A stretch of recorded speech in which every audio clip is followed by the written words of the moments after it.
Hello अस्सलाम वालेकुम, welcome to reaction. आज को वीडियो आपके साथ मिलकर देखने के लिए आपके सामने मौजूद मैं लुकमान और मैं हूं आदिल। आज हम जिस वीडियो पे रिएक्ट करेंगे वो है Galwan valley incident, story of brave Indian army. So let's see कि क्या क्या न्यूज़ आ गलवान रही वैली में है। हमने देखा लास्ट वीक कोई इंसिडेंट हुआ इंडिया चाइना के दरमियान, तो उसकी ज़रा इन डेप्थ डिटेल्स हम देखेंगे इस वीडियो में। लेकिन उससे पहले चैनल को सब्सक्राइब नहीं किया तो सब्सक्राइब कर दें, और हमारी दूसरी चैनल पर नई वीडियो आ गई है, उसका लिंक भी नीचे आपसे मिलेगा, आपको मिलेगा। Make sure to watch that as well, और इस चैनल को भी सब्सक्राइब कर लें क्योंकि बहुत सारे लोग वीडियो तो देखते हैं, सब्सक्राइब नहीं करते। Let's watch this video.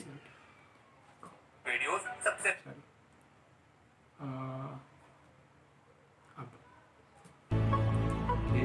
Subscribe कीजिए डिफेंस स्क्वाड चैनल को और बेल आइकन को दबाइए लेटेस्ट डिफेंस वीडियो सबसे पहले देखने के लिए। हेलो डिफेंस लवर्स, स्वागत है आपका डिफेंस ज्ञान सीरीज के फ्रेश एपिसोड में। आज के एपिसोड में हम आपको गलवान घाटी में हुए हिंसक संघर्ष में भारतीय सेना की वो वीर गाथा सुनाने जा रहे हैं जिसे सुनकर आप सभी के रोंगटे खड़े हो जाएंगे, और इसे सुनने के बाद भारतीय सेना और खास करके इसकी बिहार रेजिमेंट के लिए आपका सम्मान और भी बढ़ जाएगा। So without wasting any time, let's begin.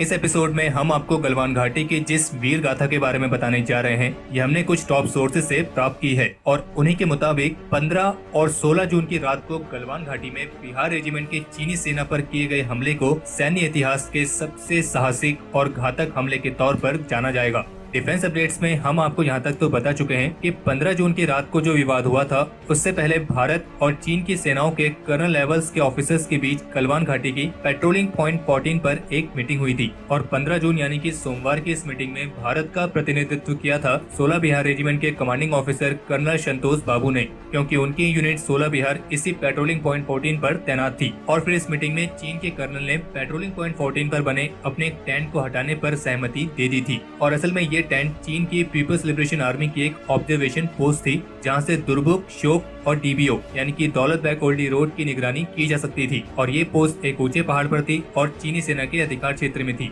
पर चूंकि दोनों देश एक एग्रीमेंट से बंधे थे तो इसीलिए इस विवादित क्षेत्र में पेट्रोल, लेकिन दोनों में से किसी की भी सेना यहाँ पर किसी भी तरह का स्थायी या फिर अस्थायी पोस्ट नहीं बना सकती थी। और चूंकि चीनी सेना ने यहाँ पे अपना एक अस्थायी ऑब्जर्वेशन पोस्ट बनाया था, तो इंडियन आर्मी ने इसी पोस्ट का विरोध किया था, और इस मीटिंग में यही तय हुआ था कि भारतीय सैनिक भी इस टकराव वाली जगह से थोड़ा पीछे हट जाएंगे और चीनी सैनिक भी अपनी इस पोस्ट को हटा लेंगे। और फिर ऐसे में जब शाम के वक्त कर्नल संतोष ने एक मेजर रैंक के ऑफिसर्स के नेतृत्व में 12 पर्सनल्स की पेट्रोलिंग पार्टी को ये देखने के लिए भेजा कि चीनी सेना ने अपनी पोस्ट हटाई है या नहीं, तो यही पेट्रोलिंग पार्टी जब वहाँ पे पहुंची तो उन्होंने ये पाया कि चीनी सेना ने अपने टेंट नुमा ऑब्जर्वेशन पॉइंट को नहीं हटाया है। और जो ये पेट्रोलिंग पार्टी थी, ऐसा लगता है कि ये अपने साथ कोई हथियार लेकर नहीं गई थी, और यही वजह है कि चीनी सैनिकों ने इन भारतीय सैनिकों को बंधक बना लिया था। हालांकि जो एक पहले रिपोर्ट आई थी उसके मुताबिक चीनी सैनिकों ने 12 नहीं बल्कि 10 भारतीय सैनिकों को बंधक बनाया था। और फिर जैसे ये खबर कर्नल संतोष को लगी तो वे अपने 2 जवानों के साथ सीधे चीनी खेमे में ही पहुंच गए थे, और उन्हें उम्मीद थी कि वे वहां पे जाके बातचीत के जरिए अपने सैनिकों को रिहा करा लेंगे। और यही वजह है कि वे अपने 2 जवानों के साथ पहाड़ पर बनी उस चीनी पोस्ट पर पहुंच गए। लेकिन चीन के कैंप में पहुंचते ही कर्नल संतोष और उनके जवानों की कहासुनी हो गई। ज्यादा संख्या में मौजूद चीनी सैनिकों ने कर्नल संतोष और उनके कुछ सैनिकों को घेर लिया और लाठी, डंडों और कटीली तार वाली रॉड से उन पर हमला बोल दिया। और अचानक हुए इसी हमले में कर्नल संतोष और उनके 2 साथी वीर गति को प्राप्त हुए। और बता दें कि किसी भी यूनिट के लिए उनका कमांडिंग ऑफिसर एक पिता के समान होता है, और यही वजह है कि अपने सीयू की मौत की खबर सुन के 16 बिहार रेजिमेंट के सभी सैनिक काफी गुस्से में आ गए। और फिर सेकंड इन कमांड और 2 युवा ऑफिसर्स ने इस यूनिट की जिम्मेदारी संभाली, और इन तीनों ऑफिसर्स ने बिहार रेजिमेंट के घातक कमांडोज के साथ चीनी कैंप पर ऐसा हमला बोला कि चीनी सेना उसे कभी भी भूल नहीं पाएगी। और इस दौरान उनका साथ दिया फील्ड रेजिमेंट यानी कि तोपखाने के सैनिकों ने, जो उस वक्त वहाँ पे तैनात थे। और अब तक आधी रात गुजर चुकी थी और मंगलवार शुरू हो चुका था, और समय आ गया था कि अब चीनी सैनिकों को मालूम पड़े कि उनका मुकाबला देश की उस सेना से है जो पूरी दुनिया भर में अपने शौर्य और वीरता के लिए जानी जाती है। लेकिन कर्नल संतोष के इस बलिदान के बाद पूरी बिहार पलटन का खून खौल उठा था, और 16 बिहार के सेकंड इन कमांड जो कि लेफ्टिनेंट कर्नल रैंक के ऑफिसर थे और 2 कैप्टन लेवल के ऑफिसर्स के साथ करीब 300 सैनिकों ने चीनी कैंप पर रात में ही हमला बोल दिया था। हालांकि पहाड़ पर बैठे चीनी सैनिकों ने भारतीय सैनिकों पर जमकर पत्थरबाजी की थी, लेकिन इस 16 बिहार रेजिमेंट के वीर सैनिक उस खेमे तक पहुँच गए, और जय बजरंगबली और बिरसा मुंडा हमला की जय वाले अपने युद्ध घोष के साथ 16 बिहार के इन वीर जवानों ने चीन के कैंप में आग लगा दी और इस बार भारतीय सैनिक भी लाठी डंडे और बैनर से लैस थे और इस दौरान हमला राइफल की बट से भी किया गया। हालांकि दोनों देशों के बीच एग्रीमेंट होने की वजह से इस विवाद में कहीं से भी गोली नहीं चली थी, लेकिन इसके बावजूद भारतीय सेना ने ऐसा हमला किया कि चीनी खेमे में बुरी तरीके से हड़कंप मच गया और ये जो लड़ाई है ये कई घंटे तक चली थी और ये कुछ ऐसा था कि मानो स्वयं बजरंगबली लंका दहन करने के लिए आ गए हैं। और सोर्सेस के मुताबिक इस संघर्ष में 16 बिहार रेजिमेंट के घातक कमांडोज की प्लेटून ने कम से कम 15 चीनी सैनिकों की गर्दन तोड़ दी थी और जिसके चलते उन चीनी सैनिकों ने मौके पर ही दम तोड़ दिया था और कई चीनी सैनिकों के तो सिर पत्थर से भी कुचले गए थे। हालांकि जो चीनी सैनिक हैं ये पहले से ही तैयार थे और हमले के दौरान इन्होंने खास तरह की रायट गियर्स यानी कि दंगे के दौरान पहने जाने वाले फुल बॉडी प्रोटेक्टर से लैस थे, जिसके चलते लाठी डंडों का उन पर कोई खास प्रभाव पड़ने वाला नहीं था और यही वजह है कि भारतीय सैनिकों ने उनकी गर्दन ही तोड़ दी और कईयों के तो सिर पत्थर से कुचल दिए। बता दें कि घातक प्लेटून जो कि घातक कमांडोज के नाम से जानी जाती है, ये इंडियन आर्मी की हर एक इन्फेंट्री बटालियन में होती है और एक घातक प्लेटून में कम से कम 20 कमांडोज होते हैं और ये घातक कमांडोज की प्लेटून एक शॉक ट्रूप्स की तरह काम करती है और इन 20 घातक कमांडोज में एक commanding captain, 2 non commission officers और कुछ स्पेशलाइज्ड सोल्जर्स जैसे कि sniper team, light machine Gunners, medics और रेडियो ऑपरेटर्स होते हैं और जो बाकी के कमांडोज होते हैं वो एक असॉल्ट ट्रूपर्स की तरह काम करते हैं। और 2016 में पीओके में जो सर्जिकल स्ट्राइक की गई थी उसमें पैरा स्पेशल फोर्सेस के कमांडोज के साथ साथ 6 बिहार के एक घातक प्लेटून के कमांडोज भी शामिल थे और इंडियन आर्मी कमांडोज की ये टुकड़ी अपने नाम के अनुरूप ही घातक होती है। बाकी अगर आपको घातक कमांडोज के बारे में डिटेल में जानना है तो इसके बारे में हमने ऑलरेडी वीडियोस बनाई हैं,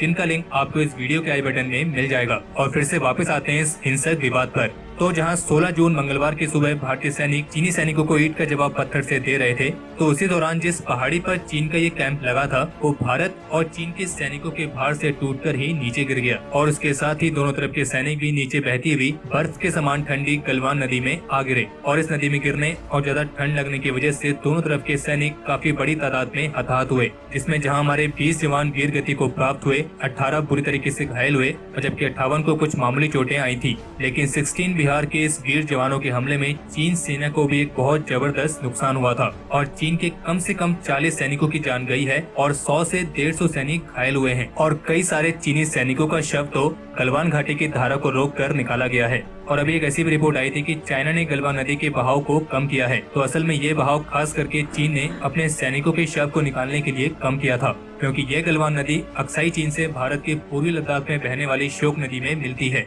और जैसे कि पिछले डिफेंस अपडेट में हमने आपको बताया था कि former army chief general V K Singh retired, उन्होंने भी ये दावा किया है कि जिस तरह चीनी सेना ने हमारे 10 भारतीय सैनिकों को बंधक बनाया था, ठीक वैसे ही भारतीय सेना ने भी चीनी सैनिकों को बंधक बनाया था। फिर बातचीत के बाद उन सैनिकों को छोड़ दिया गया था। हालांकि इंडियन आर्मी ने अभी तक इस तथ्य की पुष्टि नहीं की है। और फिर इसके बाद बिहार रेजिमेंट के शौर्य और पराक्रम को सैल्यूट करने के लिए इंडियन आर्मी की नॉर्दर्न कमांड ने कर्म ही धर्म नाम से एक वीडियो जारी किया था, जो कि बिहार रेजिमेंट का मोटो है। और इस वीडियो में आर्मी ने कहा है कि हर सोमवार के बाद मंगलवार जरूर आता है, क्योंकि मंगलवार को ही भारतीय सेना ने चीन के खेमे में आग लगाकर चीनी सेना की कमर तोड़ दी थी। और वैसे भी मंगलवार का दिन तो बजरंगबली यानी कि हिंदू गॉड हनुमान जी का होता है और जय बजरंगबली बिहार रेजिमेंट का भी एक वॉर क्राई है। और बिहार रेजिमेंट के इस बहादुरी कारनामे को वर्ल्ड वॉर की कुछ लड़ाइयों से जोड़कर भी देखा जा रहा है। और बता दें कि गलवान घाटी में चीनी सेना को इतना बड़ा नुकसान हुआ है कि इसके बाद चीनी कमांडर ने भारत से जंग के बजाय बातचीत की गुहार लगाई है। और अपने इस नुकसान को छुपाने के लिए चाइना की स्टेट मीडिया ग्लोबल टाइम्स अलग अलग तरह की फेक रिपोर्ट्स जारी कर रही हैं। हालांकि चीन का विदेश मंत्रालय लगातार इस बात को उठा रहा है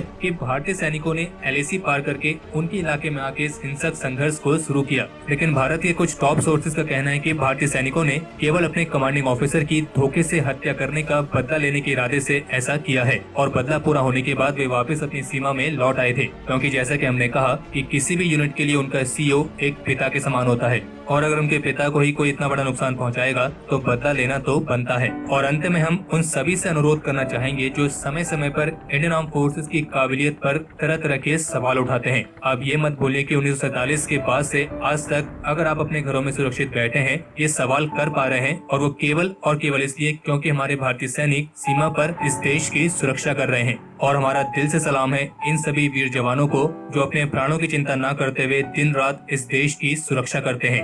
जय हिंद, वंदे मातरम। ओके, तो ये वीडियो बहुत अच्छी बनाई हुई थी, बहुत इमोशनल वीडियो भी थी। स्टोरी इतनी इमोशनल है यार, सीरियसली। और ये मतलब ये अच्छा अब मुझे समझ आई है, क्योंकि मैंने रिसेंटली हमने इस टॉपिक पे पहले एक वीडियो देखी थी, तो उसके नीचे किसी ने कमेंट किया था कि आप चाइनीज़ को समझ आ गई होगी कि आगे एक बिहारी बैठा है, ये बिहार रेजिमेंट तो मैं समझ नहीं पा रहा था कि क्या सिचुएशन है। तो ओके, तो ये पूरी सिचुएशन है, जिनके पूरी साथ story फाइट है। हुई वो बिहार रेजिमेंट था, इंडियन आर्मी का। वाकई में मतलब जैसे इन्होंने इसमें बताया कि इसकी एक क्लियरली स्टोरी सामने नहीं आ पा रही थी, और जो चाइनीज़ की तरफ से न्यूज़ आई थी उसमें यही कहा गया था कि इंडिया ने, जैसे हमने पहले वीडियो में देखा तो उसमें मेंशन कि इंडियन सोल्जर्स ने गए थे, और दिस इज़ द लेकिन अदर उसकी साइड ऑफ द रीजन अभी स्टोरी। पता चली ना कि वो क्यों गए थे। वो तो अपना एक पहला अटैक चाइनीज ने किया, उसके बाद दोबारा ये अटैक ये वाकई में एक बड़े ऑनर की बात है, स्पेशली बिहार रेजिमेंट के लिए ऑब्वियसली, लेकिन बहुत ऑनर की लेकिन ये बात पूरी है। इंडियन आर्म फोर्सेस के लिए बिहार का नाम हम यूज बेशक करें, लेकिन आर्म फोर्सेस उन बिहार की जगह मेरा बिलीव है कोई और रेजिमेंट भी होता वो ऐसे ही रिस्पॉन्ड करता, बड़े अच्छे तरीके से रिस्पॉन्ड करता। ये बात ये अब बिहार की मेरे ख्याल से खुशकिस्मती है कि वो बिहार वाले थे जिन्होंने रिस्पॉन्ड किया बड़ा अच्छा, तो अब बिहार का नाम बहुत ज़्यादा आ रहा है। ये बात बिल्कुल ठीक है। ऑब्वियसली जब आपके यूनिट कमांडर जैसे हाँ। उन्होंने बात की, he is like father, obviously he is your leader, तो अगर इस तरह की सिचुएशन होगी तो बनता भी नहीं है बैक पे करना, तो यही बनता भी था। तो जो लोग आर्मी को क्रिटिसाइज करते हैं, मतलब इस सारे इवेंट को बड़े शक की निगाह से देखते हैं कि पता नहीं जैसे क्या हुआ, उन लोगों को ऐसा नहीं करना चाहिए। आर्मी को बैक करना चाहिए हमेशा, जिस तरह के भी हालात हों। आर्मी को हमारी सपोर्ट की ज़रूरत है, क्योंकि वो सेल्फलेस होकर अपनी जान की परवाह किए बगैर बॉर्डर पे खड़े होकर हमारे लिए लड़ रहे होते हैं। तो हमारा फिर ड्यूटी बनती है कि हम उनको कम्प्लीटली बैक करें, किसी तरह के डाउट के बगैर। That's true. आप जिस भी कंट्री से हों, आपको ऑब्वियसली अपनी मिलिट्री फोर्सेस को बैक करना चाहिए, बिकॉज वो अपनी फैमिलीज बैकएंड पे छोड़ के वो आपके लिए बॉर्डर पे खड़े हैं। बिल्कुल, they deserve a huge respect, और बड़ा अच्छे से इस बात को एक्सप्लेन भी किया। और इस तरह की ये जो स्टोरीज हैं, इसको जैसे उन्होंने कहा कि वो एक इंडियन आर्मी की तरफ से डिटेल भी जारी हुई, तो वो ये बड़ी पॉजिटिव बात है कि जब इस तरह के कोई भी इवेंट्स होते हैं तो उसको पब्लिक तक पहुंचाना चाहिए, ताकि पब्लिक को पता चले कि क्या चल रहा है और कितनी लाइफ जा रही है इसमें, स्पेशली मेरा ख्याल है कि ये वाली जो वीडियो इसको भी ज़्यादा से ज़्यादा शेयर होना चाहिए, क्योंकि बड़े डिफरेंट व्यू पॉइंट्स आ रहे हैं सोशल मीडिया पर इस सारे इंसिडेंट को लेकर। किसी ने अच्छे से एक्सप्लेन नहीं की हुई कि क्या रियलिटी क्या है। तो मेरे ख्याल से ये वीडियो बड़े अच्छे से बनाई हुई थी। इस वीडियो को ज़्यादा से ज़्यादा शेयर करें ताकि ज़्यादा लोग देख सकें। एग्जैक्टली। और इस सारी चीज़ को लेके आपका क्या पॉइंट ऑफ व्यू है वो हमें नीचे कमेंट करके बताएं, और अगर कोई और वीडियो आप चाहते हैं हम देखें तो उसका लिंक दे दें। See you guys in next video, till then take care. खुदा हाफिज़।